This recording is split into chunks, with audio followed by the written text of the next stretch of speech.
There's no simple answer to whether social media are democratizing or eroding democracy, because in some moments, in some situations, it will do one or the other or neither one. Overall, I would say that right now people would be right to raise serious questions about whether they've been a force for the good in our politics. At their best, social media give us new ways of expressing ourselves, of learning about each other, new ways of being together, potentially new ways of doing politics, of organizing for causes that we care about, and obviously huge economic transformations.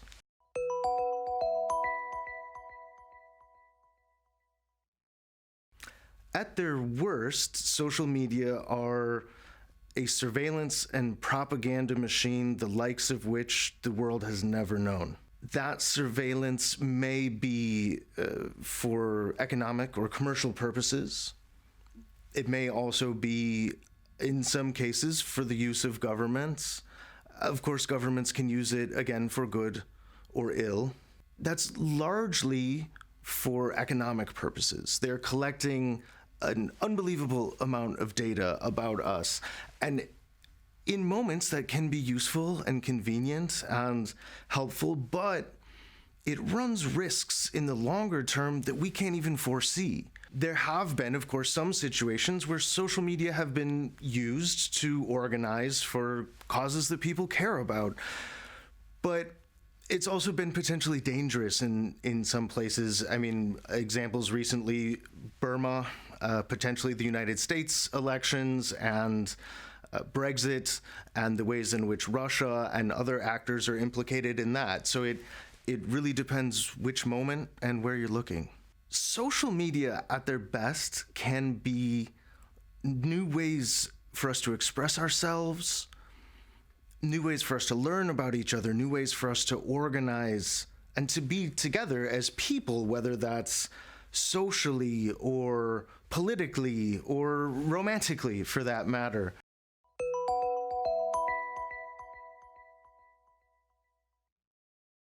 Social media serves, first and foremost, shareholders. And this is true by law. These are corporations, and they are required to serve their shareholders' needs.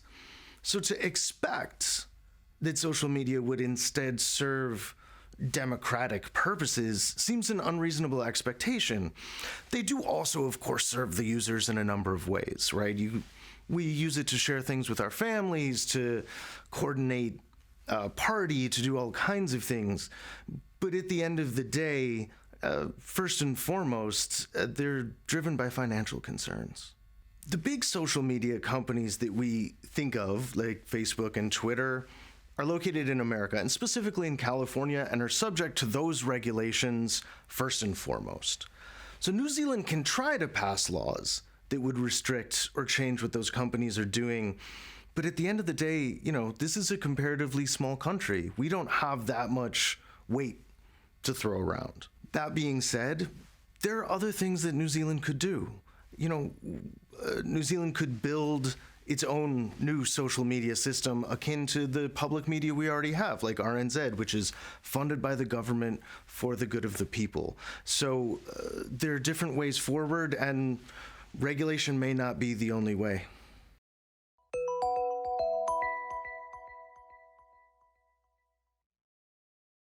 The massacre in Christchurch has raised new questions or made New Zealanders more aware of existing issues with social media. These are questions around everything from live streaming to the way that somebody might be radicalized by communities that they're involved with on social media.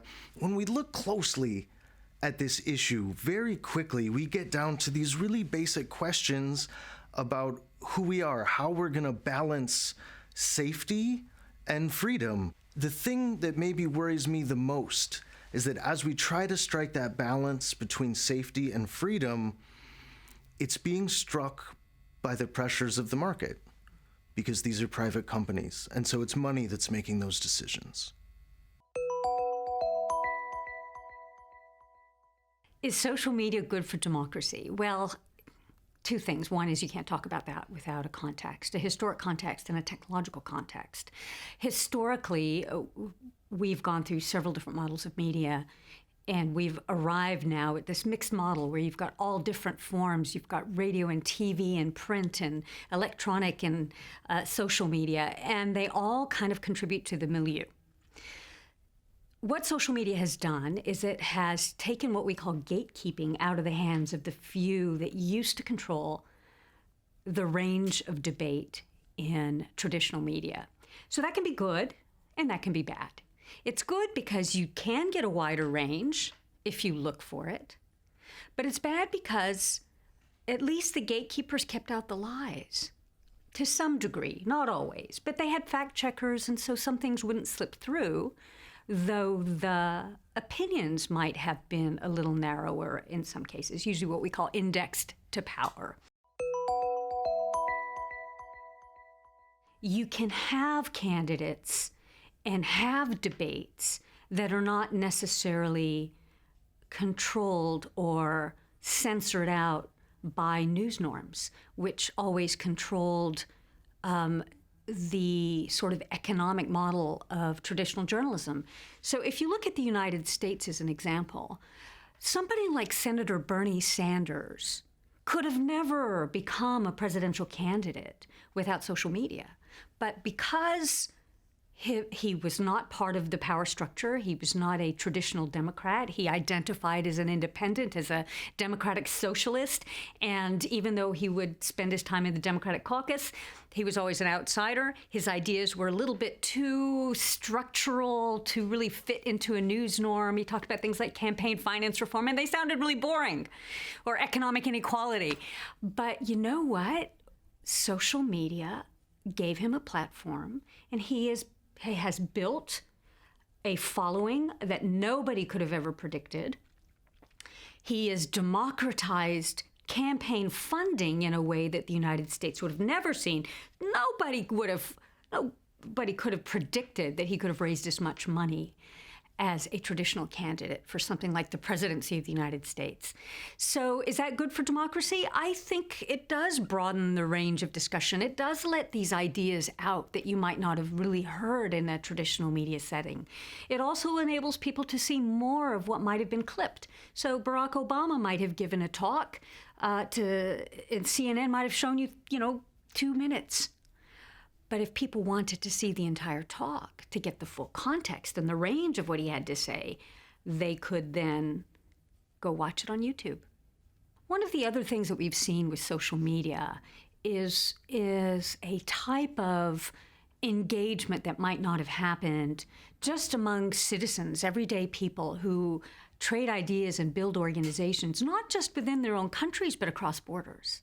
So you might see a movement on climate change, trying to affect both in the streets and in the institutions, and grouping together in ways they might not have ever been able to do before. That's good for democracy, but it's also good for the planet. Technology itself is not, the end all or the be all. It's what people do with it. One of the things that social media had done was enabled terrorist groups to put some pretty horrific images and ideas into the public sphere, into the milieu that could then spread.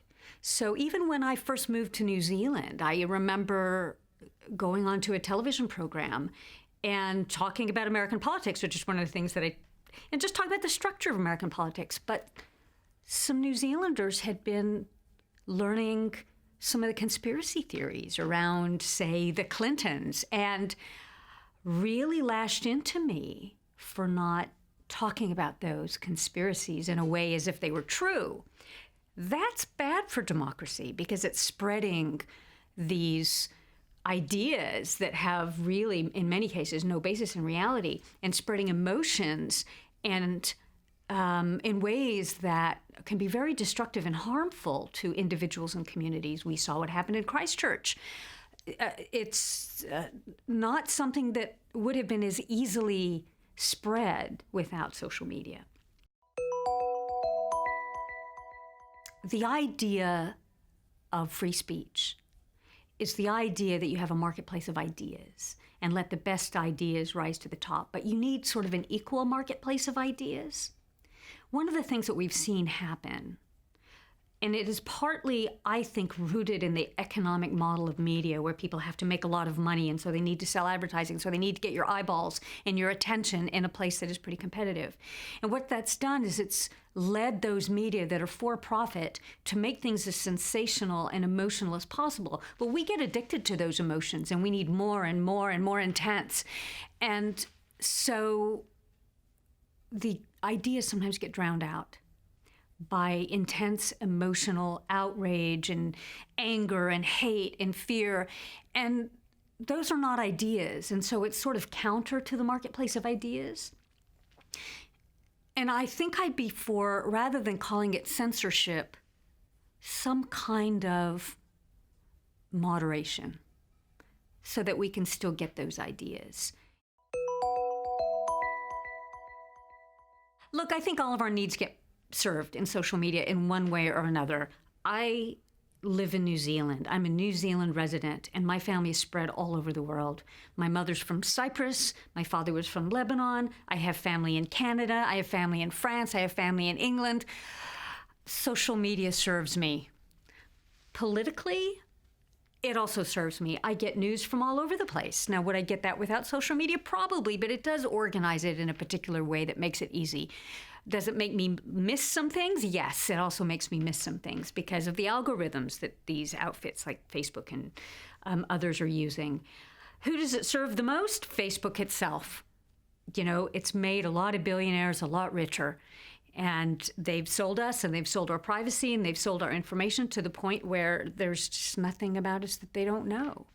So yes, it serves us, and if we weren't being served, we wouldn't keep going to it.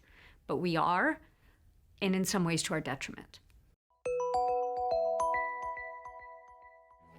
I do think there's a role for moderation of social media, absolutely. I think we have to think about the public interest.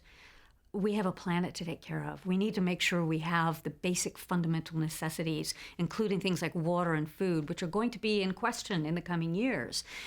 And that also means that we need information. We need information about our policies. We need to know how they function. We need to know what our politicians are doing, thinking, saying, and we need to know the fundamental premises of democratic societies. A lot of that stuff gets drowned out by the hyperbole that is there and the emotional material and the cat videos. But, you know, I don't want them to take away my cat videos. I just want to make sure the other material is there too.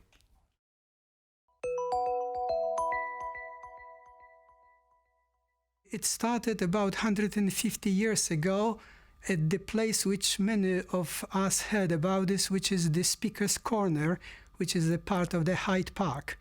Well, what are the rules of the Speaker's Corner? Anybody who wants to speak may come and speak. Anybody who may like to listen may listen, and also have a right to reply.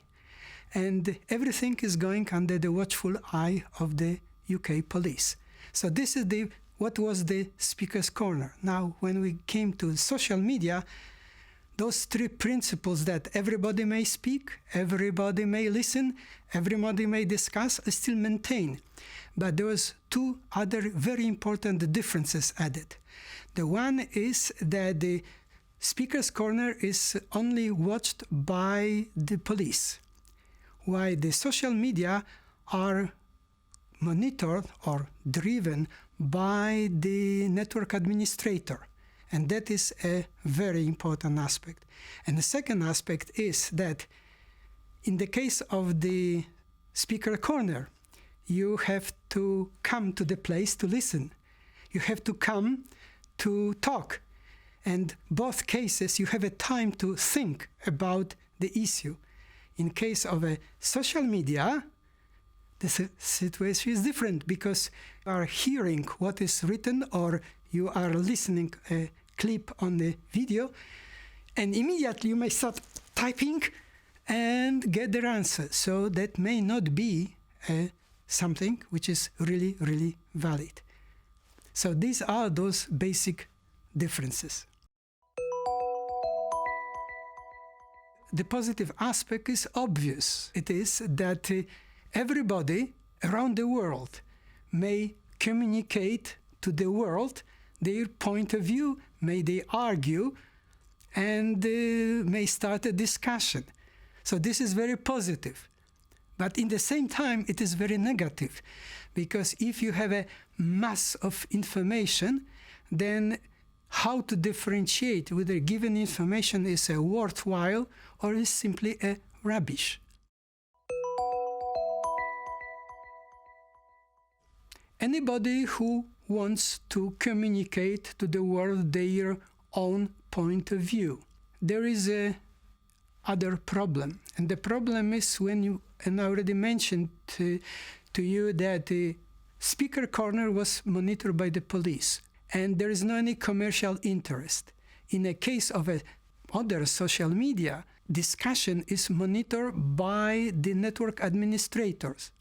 And the network administrators has a vast interest in having as much circulation as discussion as possible.